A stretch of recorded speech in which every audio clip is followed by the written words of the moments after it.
We found out in August of 2008 that we were expecting our first baby. Got a phone call that there was some testing that came back and needed to be looked at. We went to a specialist.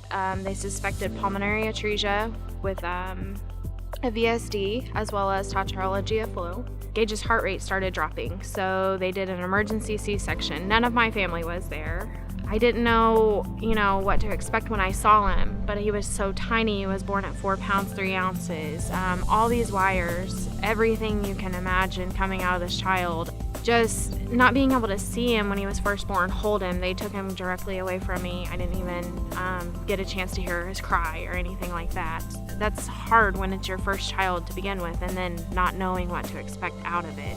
I had a great pregnancy. Everything was pretty normal. We knew we were planning a home birth, so we didn't do a lot of the extra testing and anything like that. But we did do an ultrasound in the beginning, and everything looked great. His birth was actually very, very fast. He seemed eager to join our family.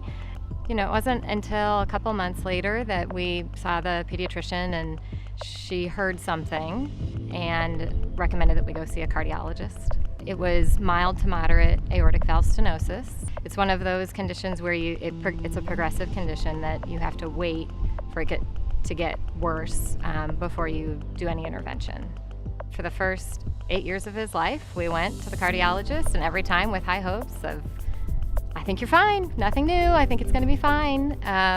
Couldn't do a lot of the things that his friends were doing, but beyond that, we encouraged him to do anything he felt comfortable doing. So that was our shift, was when he just couldn't do it anymore. And that was when we realized this is real. Surgery was scheduled for June 21st, 2013, summer solstice. It was, a beautiful day, but obviously one filled with mixed emotions and a lot of angst. Gaige was in the NICU for 10 weeks. Gaige had his first open heart surgery at 8 weeks. That surgery was the longest surgery I'd ever been through. But they were able to put a stent in.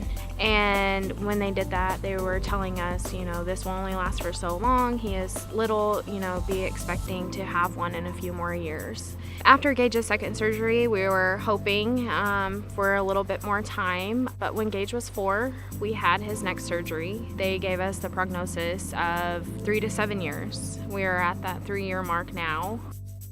It's such a surreal moment to purposely drive your child to the hospital to have open heart surgery. I mean, all we wanted to do was turn the car around and come back home and just say, no, we don't have to do it. But obviously we had to.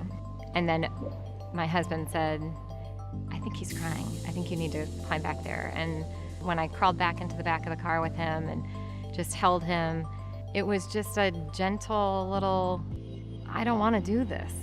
As a mom, what do you say to that? There's nothing I could say other than, I know, baby, but it's going to be okay.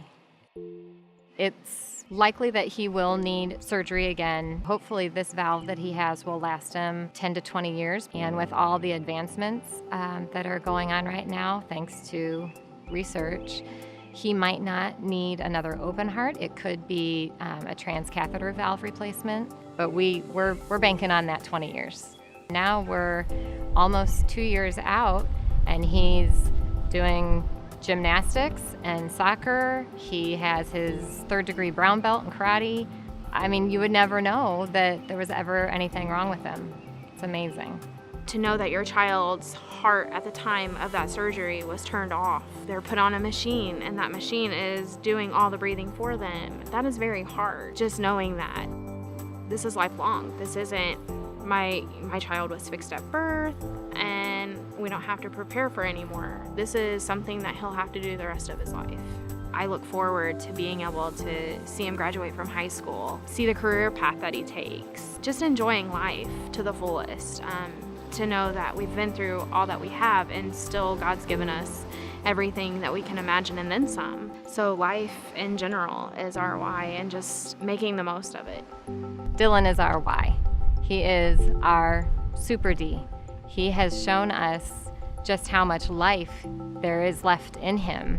And when he was sick, it was the first time that we saw that life kind of being challenged. We have to keep funding research. We have to keep finding solutions, not just for aortic valve stenosis, but for all heart conditions. And unfortunately, there are many.